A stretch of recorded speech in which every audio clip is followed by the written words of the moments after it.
తోడు ఎప్పుడైనా స్వామీజీలు వస్తే ఆ టేస్టింగ్ మీద కార్యక్రమం జరగాలి. ఈ మొత్తం ఇది 50 సెంట్లు అండి.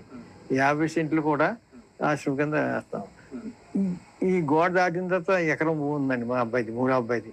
ఆడు బాగా ఉన్నవాడు, ఆడు మంచివాడండి. ఆడు ఆ ఎకరం కూడా దీనికి అయిపోతే ఇంకా బాగుంటుందండి. ఏందా సనాతన సభలు పెట్టాలన్నా, మంచి పెద్దోళ్ళు తీసుకురావాలన్నా ఒక 5-6 వేల మంది ఖాళీగా ఉండడానికి బాగుంటుంది. ఆ అబ్బాయికి 2 అమ్మాయిలండి.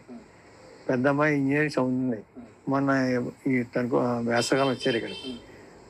అనుకోకుండా చూడండి మరి, అంటే మరి శుభం, ఇవాళ మీరు రావడమే శుభం అండి. ఆ అమ్మాయి నేను కూర్చుని అంత కార్యక్రమం అయిపోయిందండి. 2 అమ్మాయి ఏదో ఫంక్షన్ ఏదో చేశారండి.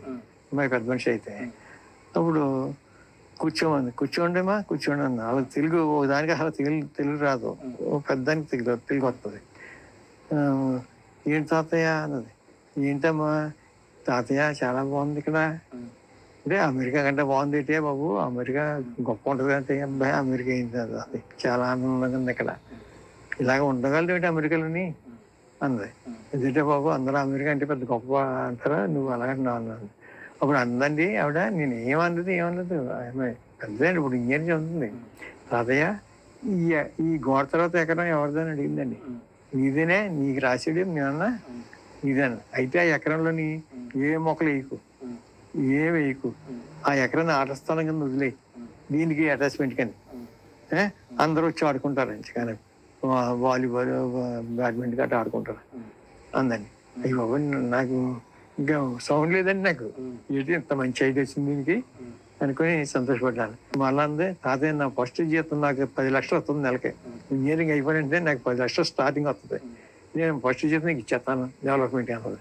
అంటే వాళ్ళ నాన్న వచ్చి అదేంటే బాబు నువ్వు అలాగంటున్నావు, తాతకి ఇచ్చేస్తానంటే 10 లక్షలు నాకు అమ్మకే నాకు ఇస్తాను కదా ఫస్ట్ జీతం, మళ్ళీ అలాగే ఇచ్చేవాడు.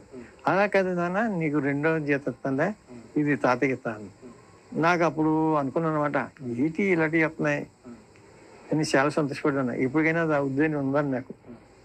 ఆ అమ్మాయిని ఒకటి వచ్చింది ఖచ్చితంగా, అది కూడా కలిసిపోద్దండి.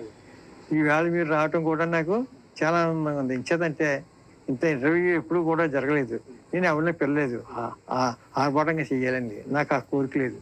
అనుకోకుండా మలయాళ స్వామి నేను అనుకుంటాను, ఆయన్ని మిమ్మల్ని కూడా మలయాళ స్వామి పంపారు.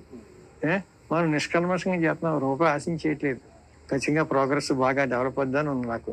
ఈవేళ మీరు వచ్చిన దాని మీద ఇదంతా కూడా మొత్తం బిల్డింగ్ అవుద్దని ఉంది. అదండి. అందరూ కూడా ఎక్కడ చూసినా దేశంలో ప్రతి ఒక్కరు మన ధర్మం నాశనం అయిపోయింది అంటారు. నిజంగానే ధర్మం నాశనం అయిపోయిందా గురువు గారు? ఏమి నాశనం అయిందండి, ఏమో అవ్వలేదు. కానీ వీళ్ళు మనుషులు మారారంతే. వీళ్ళు తిన్న వ్యవహారాల వల్ల, ఇది విద్యాహార విహారం వల్ల వాడేది తప్ప, ప్రజలు వాడేది తప్ప ధర్మం